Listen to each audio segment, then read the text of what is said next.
Virginia Conservation Police say the beloved Hollywood Cemetery buck was killed illegally.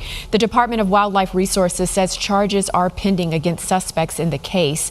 They say the primary suspect sent photos of himself with the buck to a Facebook page claiming to have killed him in Prince Edward County.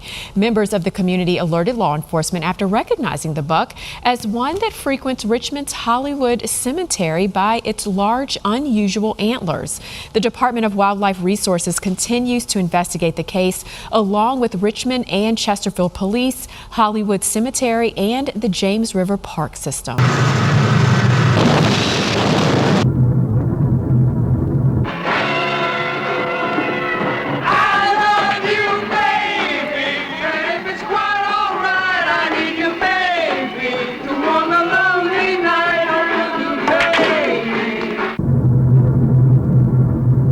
One shot is what it's all about. Deer has to be taken with one shot. Blessed is the kingdom of the Father, and of the Son, and of the Holy Spirit.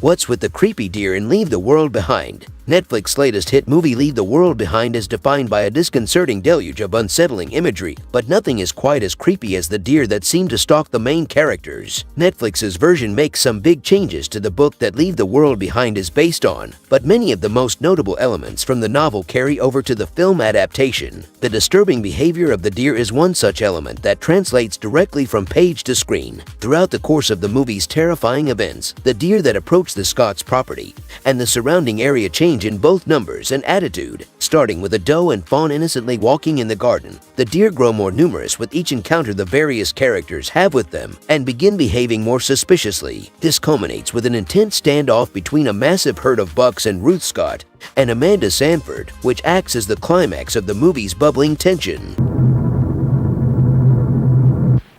You gotta listen to me. You wanna stay down here and die?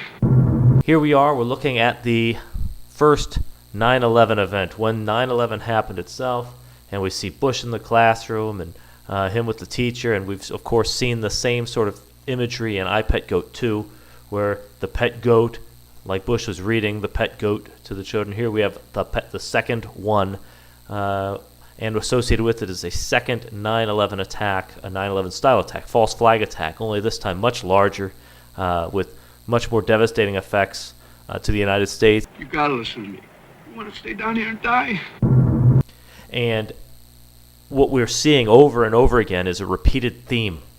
And the theme is that there is a solar eclipse followed by a full moon, or a solar eclipse followed by a buck moon, which is also called a stag moon, okay, for obvious reasons.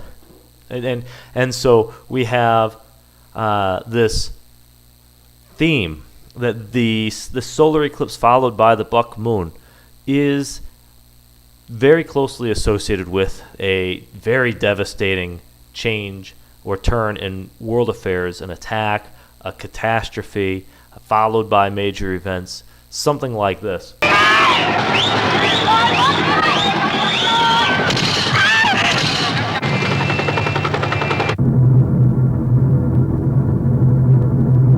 Leave the World Behind's ambiguous ending left many questions unanswered, and the mystery surrounding the deer was one of the most vexing. What the deer symbolize in Leave the World Behind? The behavior of the deer was partially explained by a blink and you'll miss it news report heard over the radio in Clay's car. An environmental disaster in the South caused by the cyber attack had impacted animal migration patterns. While the nature of the disaster is left vague, it is also the explanation for the arrival of Floridian flamingos on Long Island. Apart from acting as another symptom of the cyber attack at the heart of Leave the World Behind, the deer act as a powerful symbol. The increasing number and hostility of the deer is a direct parallel to the fear and mistrust that infects each of the characters as the normalcy of the world around them slowly erodes.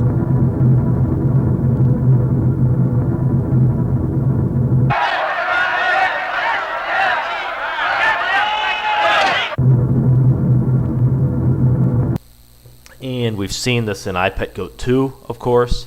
We've also seen it in other places. One place that was very clear was that episode of The Simpsons, long before the 2017 eclipse, that explicitly showed the eclipse going across from the northwest to the southeast, then showed time passing, a lot of time passing, so much time that Lisa got bored and they had to do other scene and come back. And I say time passing, these gears, if you look, you have the sun, earth, and moon, and they were spinning around like time is passing. And she sat there tapping her fingers like boring, waiting. And then when it came back, she had to go find the ring eclipse, the annular eclipse, which is the June 21st annular eclipse, and the full moon after it, which was supposed to be important to the Freemasons and these secret societies. And she came across this great crimes against a kill holy sage message. Okay. And so we saw this repeated theme, and what came after that, of course, was devastation. On that moon night, Bart takes over, basically operating as like in the place of the Savior. An evil guy takes over the place of the Savior. The stained glass window of Christ is destroyed. Demons and burning hell appear on the nuns' paintings and pictures and art. We have this hurricane. It looks like an asteroid or something falling from heaven here. Maybe we have things burning, bushes and trees burning, and the ground opens up like hell is opened up to earth. Okay, and we saw in Drive Angry. I don't even have pictures of it. What was the story of Drive Angry? It was about Satanists preparing to sacrifice a child on the first full moon after, and they don't tell us, but they say they're going to sacrifice her, and they're going to basically open up hell, and the hounds of hell, the demons of hell, will be at their command.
We have the June 21st event again.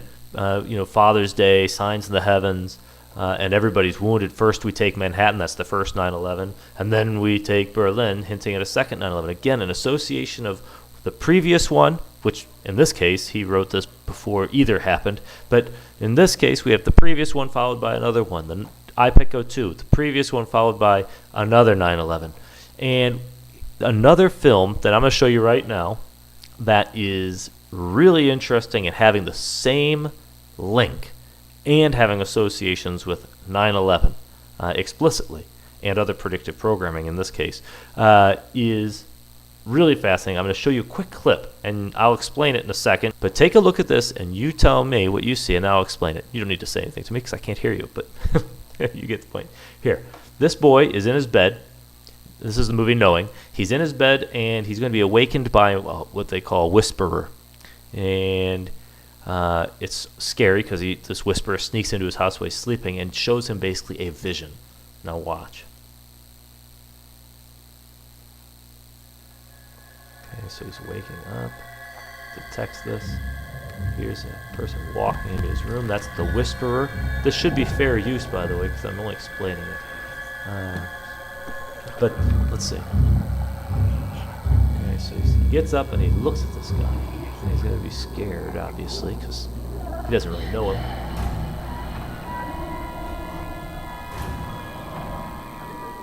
There's no conversation going on here. So the audio is not important.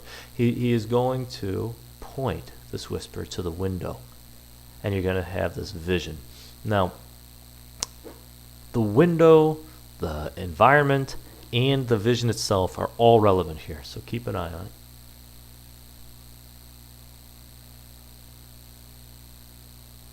See his face lighting up? Okay. He looks to the vision. Now that's pretty clear. You should see it.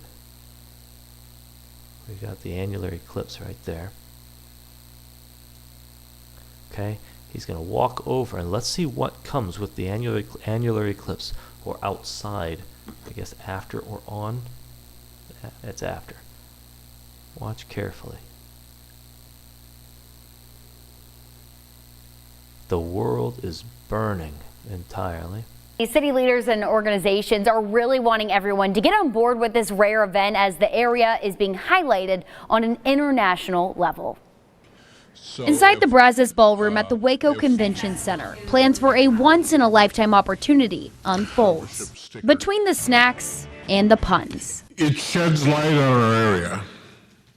Yes, I chose that phrase specifically.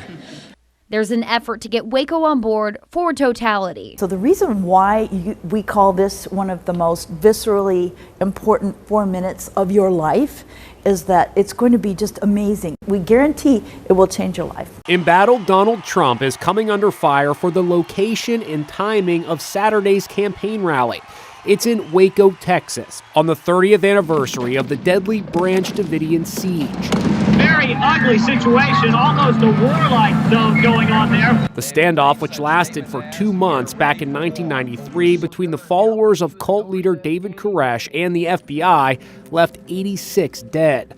The tragedy is celebrated today by right-wing militants as a heroic battle against government forces. The Trump campaign says the timing of the Waco rally is purely coincidental, but his critics are not convinced. Trump is stoking the fires of Waco, is the headline in the Houston Chronicle. The editorial blasts Trump for sending a dog whistle to extremists. The rally is taking place at Waco's regional airport, with 15,000 MAGA faithful expected to attend. Supporters started lining up Friday night. It took us about 5 hours. Yeah, it's 5 hours to get here in total. And then we got in line at 12 a.m. We were the second person in line. This is Donald Trump's first rally after announcing his 2024 campaign. They say the Trump campaign is dead, but as you can see, it's still alive and well. The city of Waco expected up to 15,000 might attend. Look at this crowd as far as the eye can see. We flew over. It was a beautiful sight. Taking the stage, Trump almost immediately addressed the criminal investigations against him. The case actually gets adjudicated in the press, and people see it's bull. In Waco, I'm Jason Whiteley. Experts say Waco is one of the best places to see the total solar eclipse on April 8th, 2024. Perfect. That's why there is an event being planned on Baylor University's campus with the help of Discovery Channel, Lowell Observatory, BU, and Waco Convention and Visitors Bureau. It's so rare the event will be broadcasted around the world. We're going to try to do to make this the hottest place in Texas. You've got to be here for it. Oh yeah, and by the way, we've also got an eclipse on Monday afternoon. They expect a packed weekend full of fun and the day of totality to bring in thousands. The idea that the eyes of North America are going to be on Waco because we're in the path of totality for 4 minutes of eclipse, very, very exciting. Now keep watching what comes with this eclipse. Okay. He's terrified, and now he's going to focus on an animal that comes out. There you go. Okay. Now, what is the movie? What is the context of the scene? And what does it mean? All right. Clearly what we have in here is we have a solar eclipse, and in this case it's a moose that comes out, a male moose. Now a moose, they don't call it a buck. It can be called a bull or a stag, and the buck moon is also called a stag moon frequently. So that's interchangeable. The moose is classified as a very large deer generally. So let me go ahead and show you what's going on in Knowing. Now, the name of the movie is Knowing. It's produced by Escape Artists. Okay, Nicolas Cage is the main actor. Okay, So he stars in it. The film is about knowing the future. Okay, in 1959, there's this girl who hears the voice of these whisperers. She doesn't know them as whisperers from what we know, but she hears the voices, and she's, of course, she's looking at the sun. She knows there's something to do with the sun, and she's interested in it, and you'll see why if she knew the future. The video ends. It's a solar flare, a massive solar flare, super solar flare, something that burns everything up. And she would write down numbers, because she had numbers. And the numbers that she wrote down would be prophetic. Okay? And she would write these numbers down, and they put them in a time capsule, not because her numbers were special. Nobody thought she was special. They thought she was mentally ill. But because her whole class was going to make a time capsule, what they thought the future would look like from 1959. So most of the kids were drawing, robots or spaceships or whatever they imagined would come in the future. Well, she wrote a number sheet, and they put all of this in this time capsule. And then, if you look closely here, where they're going to drop the time capsule, now that is a black sun design. Right, here's your black sun. Here's your rays or whatever. It looks very similar to your typical black sun art. Okay, they're going to drop this in here, and then close it up, obviously. Don't do it. Don't do it. Don't do it. What's the matter with you? Don't you recognize me?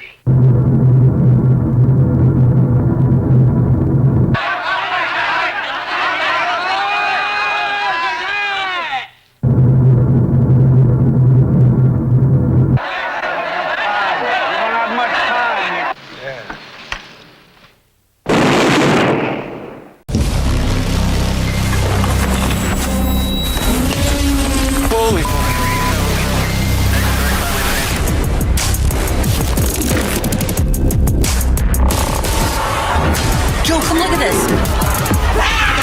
What's up?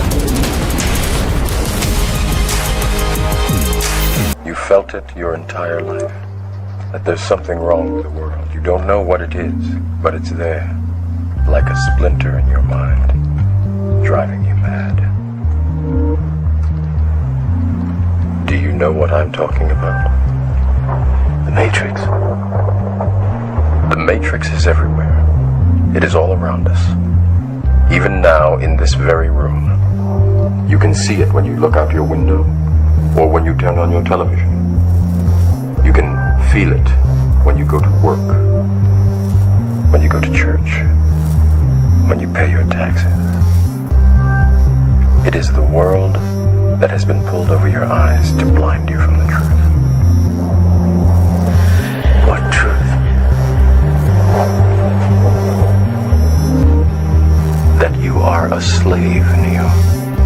Like everyone else, you were born into bondage, born into a prison that you cannot smell or taste or touch. A prison for your mind.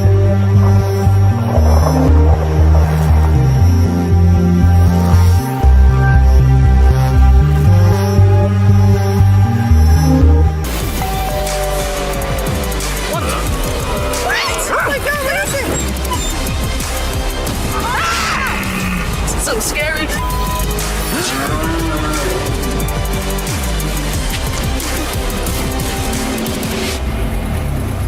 How may I help you? You know you have deer outside your restaurant? You know there's deer here, right? But then they're also going to open it the same way in 50 years. I think this is the opening scene because it's now tarnished a bit. And, of course, Nicolas Cage's son, I think his name was Caleb in the film, gets the number sheet. All the kids in the class who are in the school then get to see what these kids wrote 50 years ago. And most of the kids got pictures, and one kid's like, well, that's boring. You got numbers. We got pictures. Well, he got these numbers, and his dad happens to be a professor at MIT. And so his dad didn't think anything of it at first, but at home, his dad looked at the number sheet after Caleb had gone to bed, and these numbers popped out to him. Look what we have here. 9/11/01.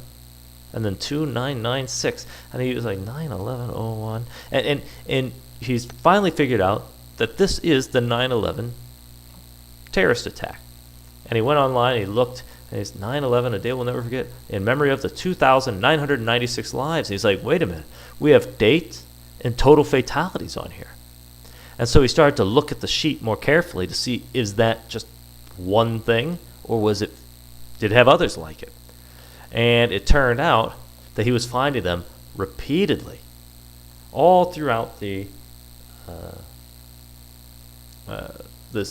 both sides of the page that she had written on, and they were in order. They were in chronological order, and we were getting to the end of the list.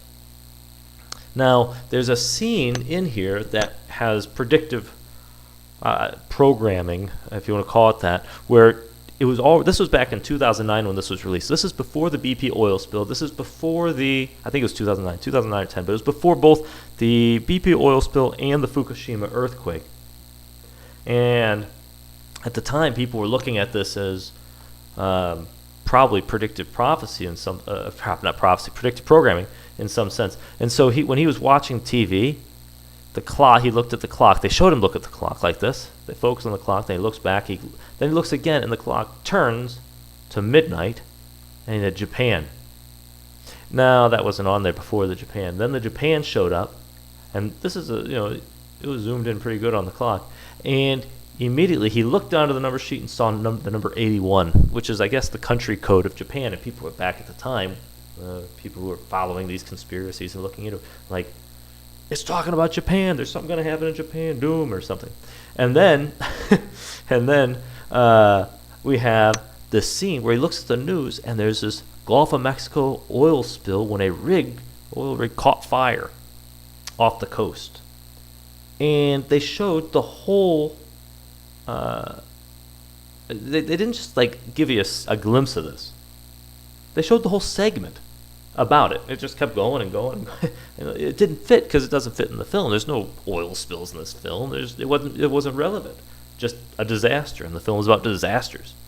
And so he watched that, and they showed this. So already this sort of flags the movie as, wow, we got these number sheets, we got the some symbolism going on if you're watching it carefully, and he's seeing all these dates. 9/11 is important, and now we even had at the time sort of forecasting, predicting of things coming that came.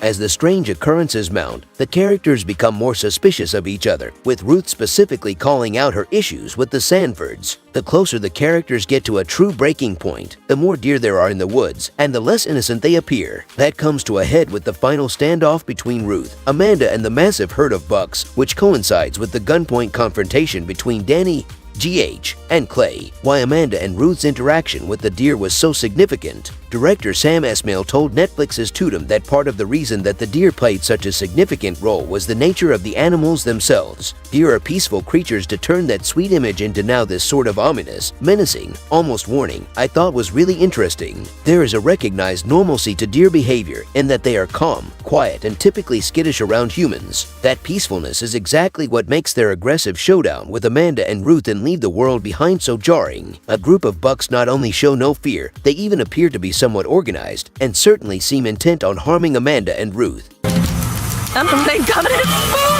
Why are the deer here? I have no clue. It's kind of trippy. I thought they were real, and they started moving. I was like, what is going on? It's crazy, isn't it? Animals know things. Oh, yeah, I'm telling you, they're scary. Oh my god. Kind of cool. Haven't you been picking up on what's going on out there? The animals, they know something that we don't.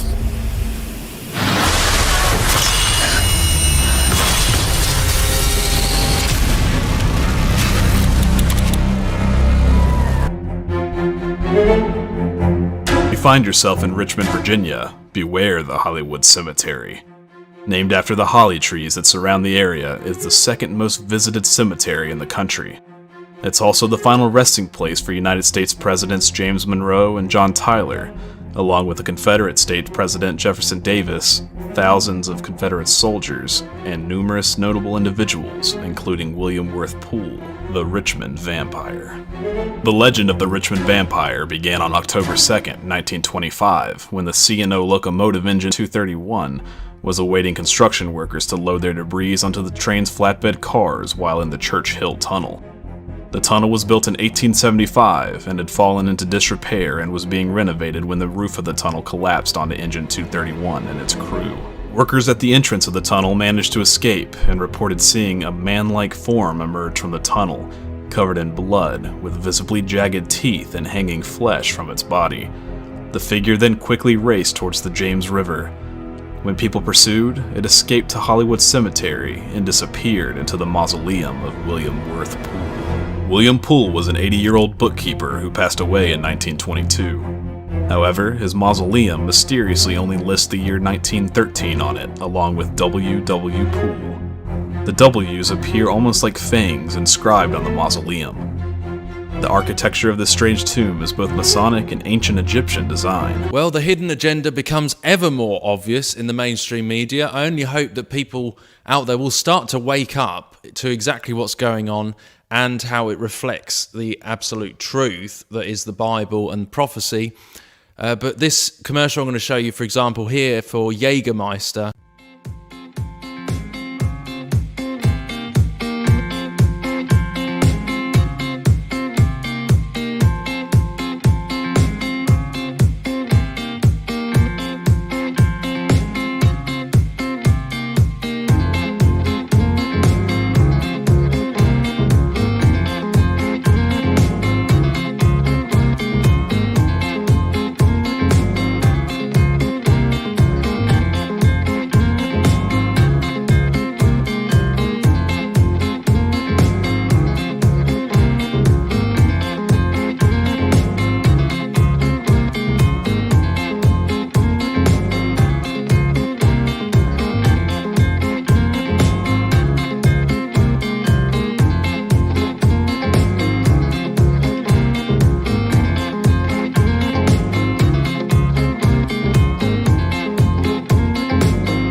We get this scene that I just showed you, where the whisperer comes in, gives him the vision, and he looks, and we clearly in the vision have depicted an annular eclipse, or an eclipse at least.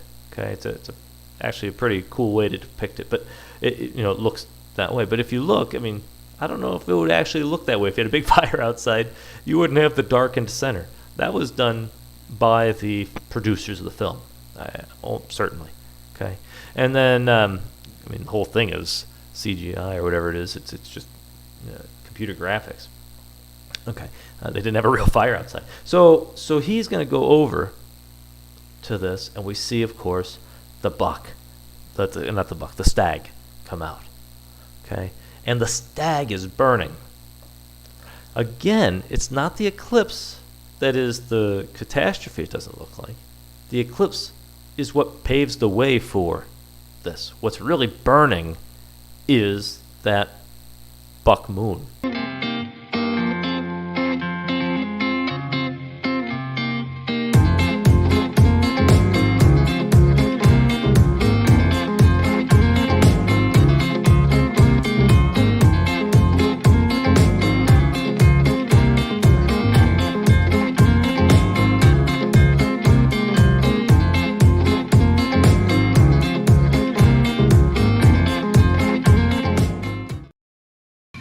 But even still, without the Bible and the Holy Spirit, the roadmap of prophecy that we've been given, written for thousands of years, then it wouldn't be obvious. So we have God to thank for that.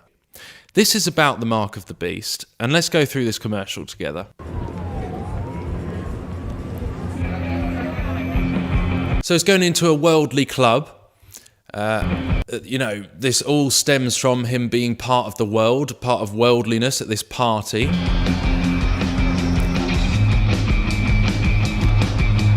He sees up these stairs some antlers, a shadow actually of some antlers.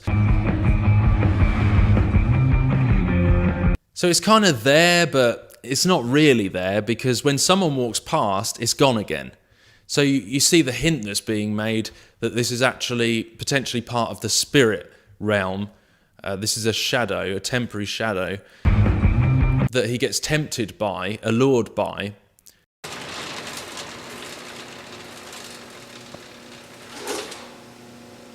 Hello, David. How did you get in here? That's not important now. Listen carefully. You have to watch Midnight Spank, a new block of late-night shows on G4. Why? Because I can make everyone you've ever loved disappear, David. Disappear forever. Oh.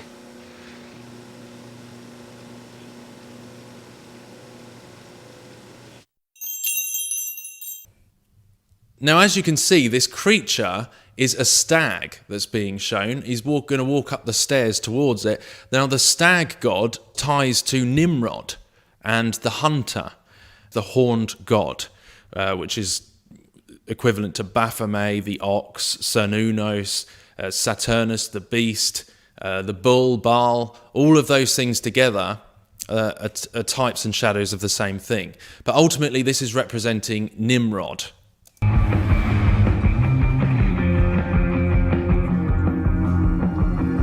Now you notice how the music starts to change, everything goes in slow motion. This is hinting at him almost going through the veil into a different dimension. And he walks through these doors. The first thing you see, of course, are these antlers or these horns, just like going into a temple of Baal, a temple of Saturnus, basically the devil, the Red Bull. And he's walking through into this chamber. Jesus said if they say he's out there in the secret chambers, do not go out there. When he looks up, you can see that it's part of a dome. You see that it's a dome roof. Now the dome is female or feminine symbolism. You then look at the word matrix and womb, and that they do in fact link together. So essentially you can say that he is now walking into the womb or the matrix. And to top it off, this is actually called an oculus. It's what they call it in the architecture. The structure of that would be referred to in these buildings, in these old buildings, as an oculus, which is like a portal or a gate. Again, in regards to that female symbolism, we've got the moon being shown through this oculus, and the moon has got connotations towards the female, towards Diana, the moon goddess. So this is Luciferian propaganda. This is representing Lucifer, the light bearer, the moon being the light bearer of the sun. And this is what they're using it for. It's all a direct inversion of Jesus Christ in many, many ways.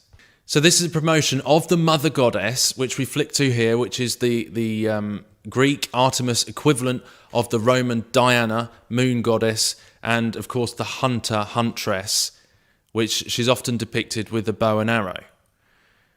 The pouring the water like the age of Aquarius. But you see, you've got the moon there, and then you've got Apollo, the sun god. So it's the sun and moon. It's all this same pagan rituals. This is what this is, a Luciferian pagan ritual with two pillars, and Apollo, the sun god, and the beast. The year 1913 may simply mark his wife's death, or the absence of a death year could allude to Poole's immortality. Local legend says Poole was exiled from England when he was discovered to be a vampire. After the Church Hill Tunnel collapsed, workers tried to recover the bodies of missing men who were trapped beneath the tunnel. Yet they only discovered the body of Tom Mason, sitting upright in the engineer's cab, exactly how he was when it collapsed. No other bodies were found, and Engine 231 was left abandoned under the debris, and the entrance of the tunnel was bricked up. Attempts to excavate the site and retrieve the bodies have failed, due to the tunnel now being full of water and silt, making any further excavation attempts very dangerous and causing areas surrounding the tunnel to collapse. Do you believe that vampires exist, and that William Poole was responsible for feasting on the unfound bodies before he was chased back to his mausoleum? Or would you rather choose to believe the more plausible explanation of the strange events witnessed that day? 28-year-old Benjamin Mosby was working near the boiler of Engine 231 that exploded when the tunnel collapsed. What workers most likely witnessed was Mosby fleeing the tunnel in shock, with his seared, mangled flesh and broken, jagged teeth. He tried to run towards the James River for relief. However, Mosby never made it to the river and was taken to Grace Hospital where he died of his injuries. In an interesting twist, Benjamin Mosby is also buried in the Hollywood Cemetery. Other strange hauntings in the cemetery include Dimmock's Pyramid and the Iron Dog. The 90-foot stone pyramid was designed by Charles Dimmock as a memorial to the 18,000 Confederate soldiers buried in the surrounding area, of which 11,000 of the soldiers remain unidentified. There have been countless reports of bursts of cold air that can be felt around the pyramid's rear wall.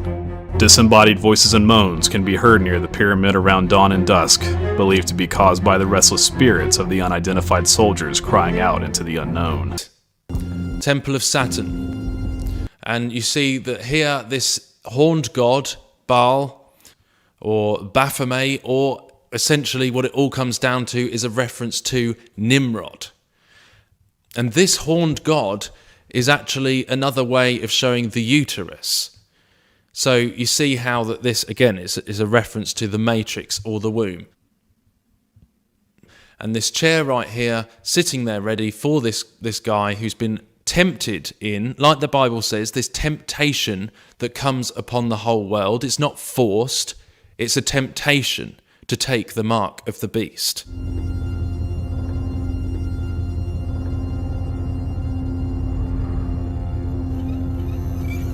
Look, it's completely his choice.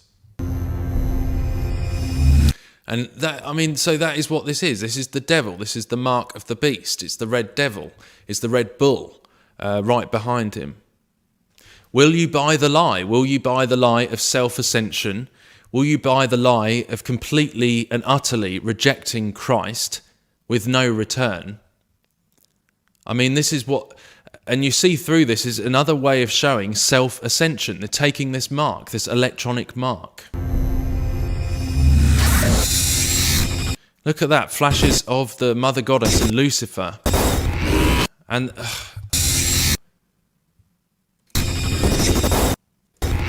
And Tammuz, the raging bull, taking the mark of the Antichrist. You know, this is a permanent final rejection of Christ, and this is sealing the deal, sealing the fate, which is the agenda of the enemy, to lead your soul to hell. That is all that this is showing.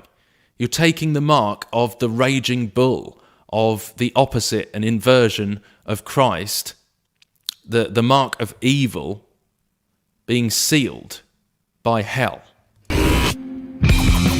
So then we go through this animation, and you see that this reference, as we've seen a few times, like to this being like a game of level up, of self-ascension, basically. Querido amigo, la vida te ha escogido. So again, as I said, this is all a reference to Nimrod, the hunter, buying the lie, just like in the Garden of Eden, that you shall be as God. Solo te pide una cosa, que la cojas por los cuernos. Ve por delante, o hazte invisible. There's actually subliminals. Look at this, before he takes on what you'd call the boss. Live forever, there's one of them. Look at these little subliminals they add in that last for less than a fraction of a millisecond. One frame. Live forever. So that's part of what this is showing, you know, this counterfeit eternal life of Lucifer. This counterfeit lie that people think they can live forever through this self-ascension. So all of these representing like taking on the boss or the beast, but it's all a Hegelian dialect. Taking on death, you know, ascending to the next stage in human evolution.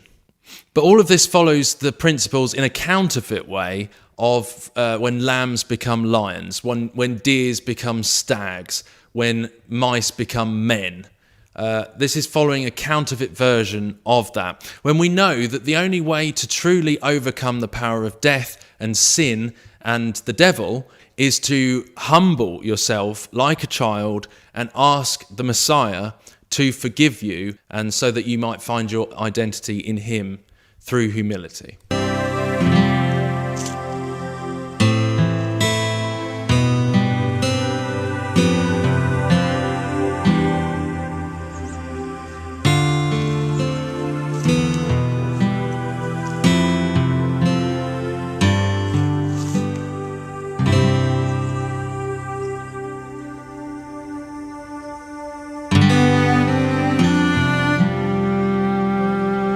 Hoping for a chance someone may recognize their cry. A black cast iron dog stands at the grave of a young girl who died in 1862 from scarlet fever. It is believed that the dog was placed at the grave by her family to save it from being seized by soldiers during the Civil War to make bullets. Some visitors report hearing barking or growling when they approach the grave. Others have seen a young girl playing with the dog before vanishing. Some claim the dog moves on its own to protect the young girl's grave. Today, the grave brings many visitors who leave flowers and toys for the young girl. So he's taken on the wolf there, this again, like this whole game. And as this is showing him growing stronger and stronger, ascending up and up, you see these flashes of the Ankh, the Egyptian Ankh, and all these references to the womb and the matrix, and how this is the mark of the beast. I mean, look, essentially what this is actually doing is tattooing them on a cellular level with, when you listen to the way it's being tattooed and the sounds that are being played with this, listen. Querido amigo, la vida te... So you hear that it's all electronic, so it's already showing you that this is in some way transhuman. This is in some way electronic, combining with man and the matrix, the mark of the matrix. From the imagination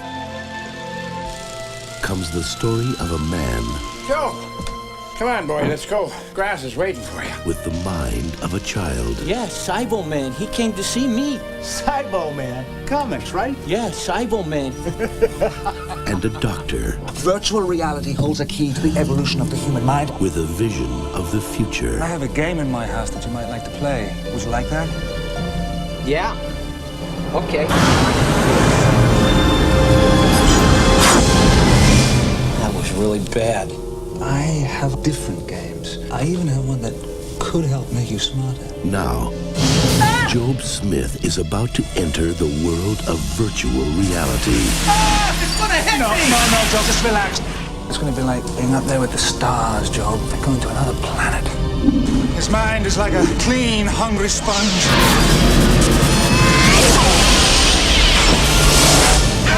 I just graduated to the next level, Job. You're not the lawnmower man. Well, you've certainly changed. I don't know how you did it, but I approve. I absorbed Latin yesterday in less than 2 hours. Joe, where are you? Joe. A world where the normal course of events can suddenly turn inside out. You realize, Dr. Angelo, that my intelligence has surpassed yours. The imaginary becomes real. Trying to get inside my head, Joe. You can't hide anything from me, Dr. Angelo. And reality. We have no idea what he's gonna do. Is all in your mind.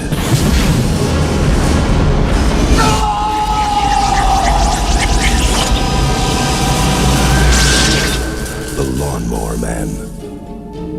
And this is making him one with the beast.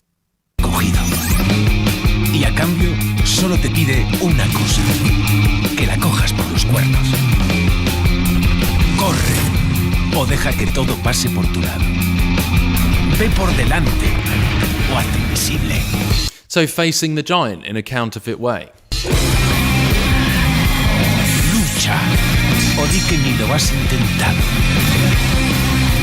This is impossible without the real Christ. This is all part of a lie. This is a trick to tickle the itching ears of egomania in people, of self-love. If not you,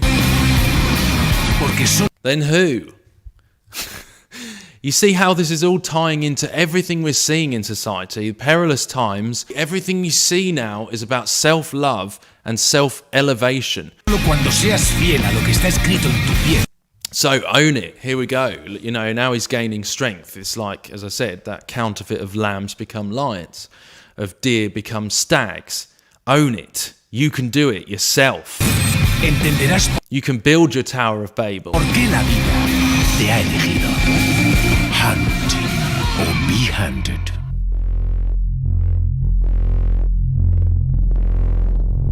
So he's become a man, you know, through this. This is what this is showing, with this fleshly matrix music also being added. Hunt or be hunted. So the hunter. And this also ties into the persecution of those who won't take the mark. So this is, you know, grasping on that fear. If you don't become a hunter, then you will be hunted. And this is the great trick, you know. This is very well could be how it all plays out, especially to begin with. You know, that Christians are seen as weak, that those who humble themselves are seen as weak. Those that aren't going to join that agenda, they're seen as weak because the New Age is going to want to get rid of them. There's even quotations about that somehow we're holding it all back. And so the ones that don't follow the pride of this will be seen as the weak ones that need to be hunted. So hunt or be hunted. Join with the beast or be hunted.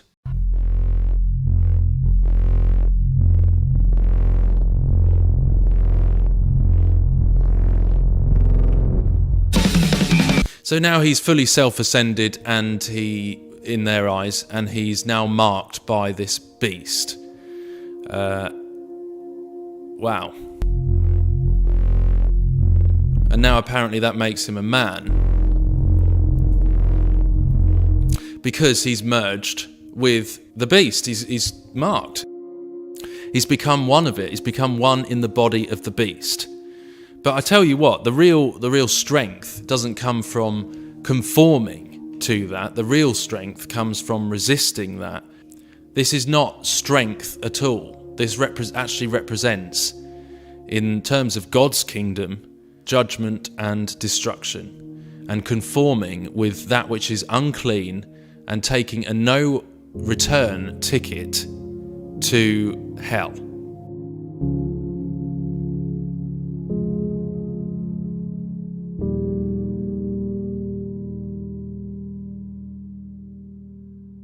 Today's modern technology aims to improve animal welfare and operational efficiencies. The 701X Livestock Management System encompasses a software platform and electronic ear tag to provide a solution for tracking individual animal and herd-level data. Key features include a digital calving book, interactive map, offline data entry mode, health and GPS alerts, along with custom reports regarding inventory, performance, and more. 701X provides you the tools to shape the next generation of ranching and promote sustainability.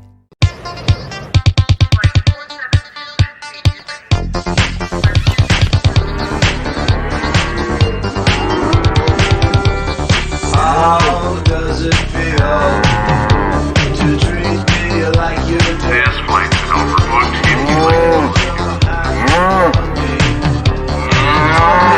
Do you? Wake me up inside. Wake me up inside. Call my name and save me from the dark. Bring my blood to run before I come undone. Save me from the nothing I've become. Bring me to life. Bring me to life. So hunt or be hunted. Wow, I mean, that couldn't be much more blatant, could it? He goes into the Matrix and he takes the mark, this digital type tattoo, and he goes through a process of self-elevation under the influence of the spirit of Antichrist and Baal, and he self-ascends to the point where he becomes a real, quote-unquote, real man through this process. And then we're reminded at the end, you either hunt or you become the hunted. And we've looked at this Jägermeister logo before and discussed some of what it actually means, but I want to take that a bit further today and show you how this links to secret societies. Now, as well as all the occult references we've exposed before with the Jägermeister and its logo, actually it's pretty interesting looking at this International Order of St. Hubertus, and you can see how this has very, very close similarities with the Jägermeister logo. And this International Order of St. Hubertus is a worldwide organisation, a knightly order of hunters and wildlife conservationists that promotes traditional hunting ethics and practices. It was founded in 1695. So you see there already the link between that and hunting, and then the Jägermeister logo and the symbol for the Order of St. Hubertus. By the way, with these secret societies, we do pray that everyone that we talk about on here will come to know Christ, and we hope the best. We're not to get into anger over anything that we're seeing. You know, I truly hope that those who are in Freemasonry and other societies, that they would come to know the truth and the life and the love of Christ and our Father in heaven. And I pray for them all. So you can already see a blatant link there between Jägermeister and these secret societies, and the logo of Jägermeister being very, very similar, for good reason, because if you actually look on the Jägermeister Wikipedia, for example, the label on the Jägermeister bottles features a glowing Christian cross seen between the antlers of a stag. This image is a reference to the two Christian patron saints of hunters, Saint Hubertus and Saint Eustace. So on the Jägermeister Wikipedia, we have a direct reference to Saint Hubertus. So you can see that that's no coincidence that there are very close similarities between that order and this logo on the Jägermeister. Remember what we just watched in the commercial was essentially Hunt or Be Hunted, promoting this wild hunt with the hunter. Seeing the wild hunt was thought to presage some catastrophe such as war or plague, or at best the death of the one who witnessed it. People encountering the hunt might also be abducted to the underworld or the fairy kingdom. There's a reference to the other side of the veil and the underworld. So this Jägermeister, this German drink, with all these links to the hunter, in the Bible, you know, it tells us in the book of Revelation that saints will be persecuted during this time. Father in heaven, I thank you that you are beyond anything that we can imagine, and that your power is above all things in this world, all plans and schemes of man, and the powers and principalities that seek to steal, kill and destroy. I pray that you would please open up people's hearts and minds to receive the truth in this time, and maybe through these fickle efforts that we do, that you might speak to the heart of even just one person who might realise that the Bible is the truth, that you are the truth, and that the Scripture. I just can't help but to quote from Isaiah 40:26. Lift up your eyes on high, and behold who hath created these things, that bringeth out their host by number. He calleth them all by names, by the greatness of his might, for that he is strong in power, not one faileth. This is what people have been missing this whole time, and it's been right in front of our faces in the scripture. This is what God was showing Ezekiel.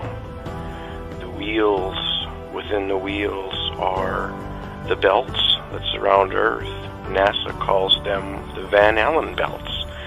These are the invisible belts of magnetic energy within the torus. They keep everything in motion, everything moving like a fine-tuned clock. All the eyes that Ezekiel saw was the stars. All the stars are created by God. They are the luminaries. That is what makes up all the eyes that is being spoken of. What Ezekiel saw was the absolute pure beauty of our home that God created for us. This is what Satan wants you blinded to. This is the absolute magnificence that Satan doesn't want you to see. This is why they mockingly show you that image in Game of Thrones and other movies, the wheels within the wheels over the flat plain earth. They're showing you the truth right in front of your face, and they laugh because you don't understand and you don't see. This is the beauty, this is the sheer absolute beauty of the world that God created, and He called it good.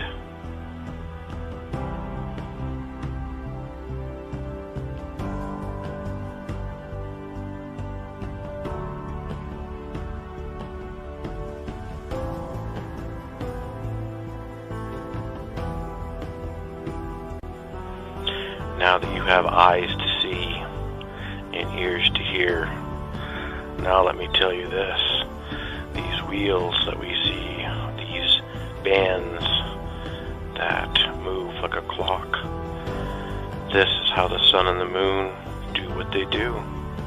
This explains their movements. It's all about magnetic energy. It's all about the magnetic fields. This is how they're frictionless and how they move in perfect unison. And just as it states in the book of Enoch, through the movement of these wheels, we see how the sun and moon will go through their vaults and rise and return in different areas. This is what the globe has blinded people to. The absolute truth of what God said all along. It has been here the whole time in the scriptures. Instead, we choose to listen to NASA. Instead, we choose to listen to the idiot box. Instead, we choose to listen to scientists, and we heap amongst ourselves teachers that teach us absolute lies to keep us in the dark. When God's been saying the whole time, just look up. Look up at what's around you. I made this for you. That's all God wanted to say. Just take a look. I'm here. I am right above you.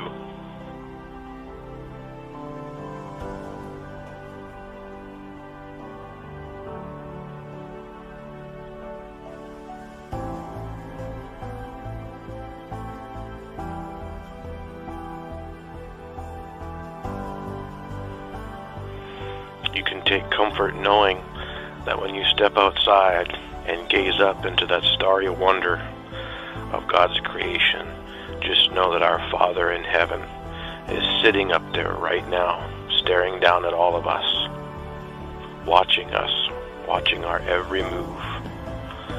He knows everything that's going on down here. He has not missed anything. And just know and be comforted by the fact that our Father is right there, and He's been there this whole time. This is something that the world and NASA and the scientists can never take from us, ever. Even the lying powers and signs of Satan that are coming, the lies of the fallen angels and the lies of the world that are going to be ever increasing, will still not rob this from my heart, and they will never rob from me my faith in Jesus Christ, the King of Kings and the Lord of Lords.